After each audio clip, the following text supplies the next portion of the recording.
Okay, so the wiring harness that we originally purchased is probably about 10 feet too short for this this particular tractor, which again is the LX2610.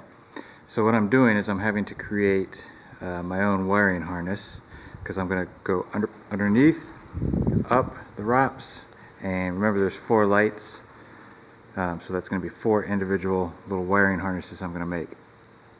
And obviously the terminal ends for the wiring harness I purchased stops right before the rear tire. Luckily it was already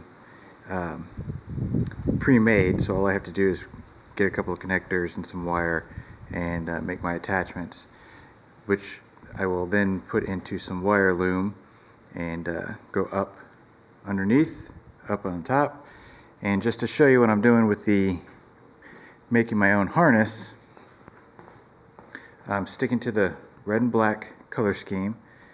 I've got my connectors already attached, put it in a vise, and I'm twisting the wire and taping it along the way.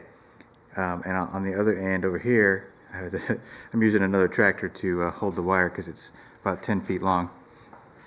I'm going to put more connectors on here, which will eventually connect into the light.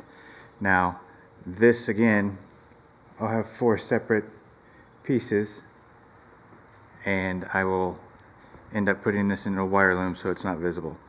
But you will have to learn how to make your own wiring harnesses to meet your needs for your tractor, and it's pretty simple.